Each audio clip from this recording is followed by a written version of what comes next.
Namaste, I am Dr. Parth Soni, psychiatrist and de-addiction specialist at Alpha Healing Center, Vadodara, Gujarat.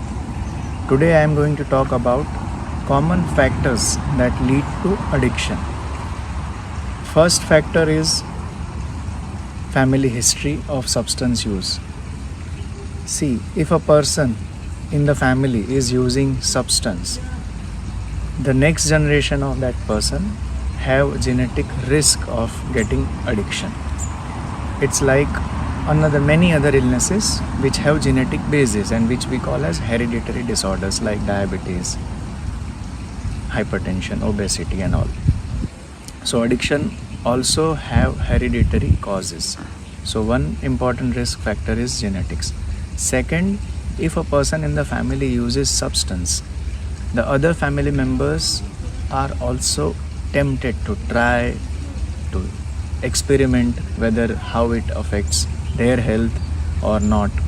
So it's learning that leads to substance use and it eventually can lead to addiction. So if family members are using substance, that is big risk factor leading to addiction. Another risk factor leading to addiction is age of first substance use. Usually we all see during teenagers the first substance use comes, which is the most dangerous age of using substance because our brain is still maturing. Body is being matured by 18, 19, 20, but brain takes around 25 years, 26 years of age to be fully mature. Before that age, if any substances are taken that can alter brain functionings, it leads permanent changes in brain development and which can lead to addiction. So if the first substance use age is later, the chances of addiction are less. So this is another factor leading to addiction.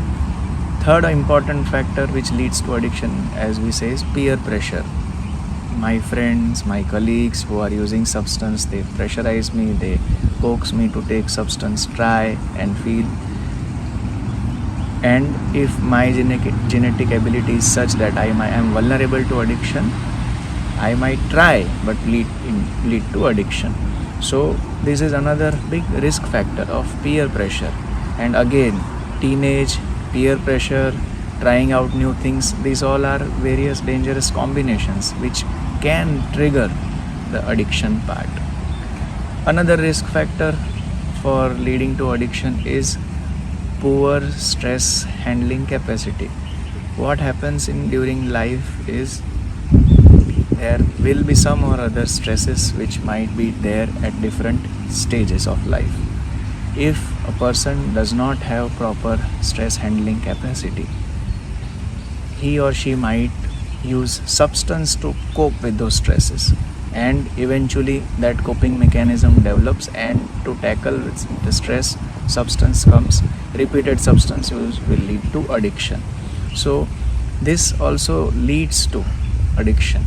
And last but not the least important factor that leads to addiction is influences of media. What we see nowadays in movies, series, documentaries is many people using substances like cigarette, alcohol, cocaine, drugs, weed, anything. And they might be doing some heroic acts, they might be taking it to sleep well, they might be taking it to cope with breakups, relationship issues. So subconsciously these images, these influences that we got from those media houses and from the series, movies, somewhere down the line lead us to using substance to cope up with such situations, and eventually person starts substance using and eventually it might lead to addiction. So these are the common risk factors. I will again enumerate them. Family history, a family person using substance lead to addiction. Another factor is peer pressure, friends who are pressurizing some another person to try, that might lead to addiction. Influence of media, that might lead to addiction, and poor ability to handle stress. Last but not the least, age of onset of first substance use. When was the first substance that was tried? So these are common risk factors that can lead to addiction. Thank you.